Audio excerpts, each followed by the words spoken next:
Hello, Endgame community. I'm Pierre, and I'm here to help you win in fantasy baseball in 2022.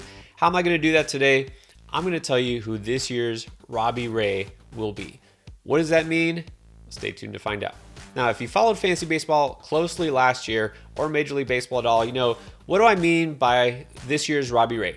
Talking about a pitcher who is either at or maybe even a little bit beyond prime age, who is ready to finally put it all together and break out. A guy who maybe didn't even see it coming. So Robbie Ray always had the ability to dominate and pile up strikeouts, but he also had the ability to walk tons of batters. And I mean tons.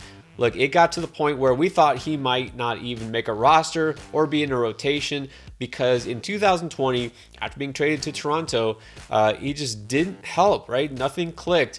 And he had a career high 17.9% walk rate. That was following 3 straight years of over 10% walking batters.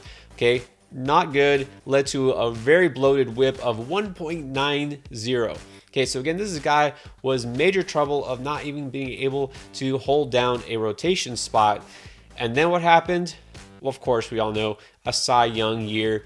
Somehow he put it all together. He stopped walking batters, dropped his 6.7% walk rate, and that led to a 1.04 whip. He just dominated all season long in the strikeouts. We're still there. It's not like he, eased up on his stuff. He was still getting strikeouts like crazy. So this guy just put it all together. What happened? Maybe the change of scenery finally worked for him. Maybe give a lot of credit to the pitching coach in Toronto. Who knows what it is, but he reined in his control and he turned out to be, pretty much a league winner for a lot of people because of his dominance.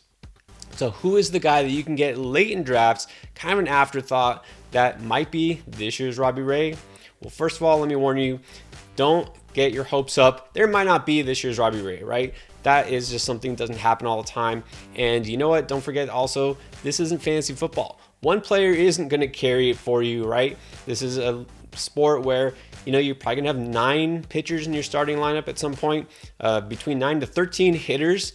It's a team game. It takes more than one pitcher. So don't pin your hopes and spend all your draft picks late just trying to find that one guy who might break out. Make smart picks. But when you're in the late rounds, you want a guy who does have that potential, that upside. So you have to pick the right guy so you're not throwing darts with every pick. So without further ado, here's my pick. Now I'll tell you, this will be a surprising pick because I'm going to go with a guy who was not even a starter last year. He was a closer, and that is Alex Reyes of the St. Louis Cardinals. Now, Reyes was a dominant closer for most of the season, and then it all fell apart. Right, by September, he had lost his job to Giovanni Gallegos, and he was still just a relief arm, somebody who did post really good numbers at times, but he just couldn't stop walking batters. So if you look at his StatCast page, it's got a lot of bright, pretty red on it. We know that's a good thing. This is a guy who finished in the top 75 percentile or higher on basically every StatCast category except one. Take a guess which one that was. That's right, I already said it. It's walk rate, and his walk rate was so bad, he was in the 1 percentile, the bottom, basically the worst, right? It doesn't get worse than 1 percentile because there's no 0. So 1 percentile, a 16.4 walk rate. Who does that sound like? Okay, so I get there's the comparison there. He can walk a lot of batters, can also strike out a lot of batters. He had a lot more impressive peripherals last season than Ray did basically at any point, right? Obviously, he can strike batters out, but also he had really low expected batting average, expected slugging. Now, it is different being a starter than a reliever when you come in just at the end of the game and you do have, the ability to be a flamethrower. Yeah, it's easy to make the stats look good. So Reyes kind of got in his own way a lot of times, putting batters on, putting his team in sticky situations. But when he was effective, mowing down batters 1, 2, 3, and that's it. Can he do it over the course of a start, 5, 6, maybe 7 innings? Well, first of all, let's start with the fact that that's probably what's going to happen because, he's already been removed from the closer role. Gallegos was really good, and Gallegos will be the closer. But number 2, Reyes wants to be a starter. He said as long as a year and a half ago, he wants to be used in the rotation. If he looks good this spring, they probably will let him be a starter because he is still one of the most talented arms they have. So there's a good chance Reyes is a starting pitcher. Now, here's the thing. This is a guy who's also had a lot of trouble with injuries. So last year was his career high in innings pitched in the majors, and that was 72 innings. That's right, being used as a closer resulted in his high of innings. So that's not a good sign, but of course, injury risk always abounds with pitchers. This guy who did look healthy last year, didn't have any problems, so we have to assume he will be good going into this year.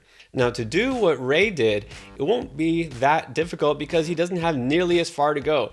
Yeah, the walk rate is still terrible, but his whip last year was 1.35, not anything crazy like Ray's 1.9 was the year before. Okay, 3.24 ERA, he was already helping you with his ratios and strikeouts. The only thing really is the walks were getting in the way of him, well, getting saves as a closer or really lasting as a rotation arm. So what can he do to get there? Here's the key. Why would he all of a sudden become a better controlled pitcher? Well, let's start with the fact he is prime age and ready to do it. He's 27 years old. He's got his pitch mix all worked out. He's got effective stuff. Again, he just has to harness it and reel it in.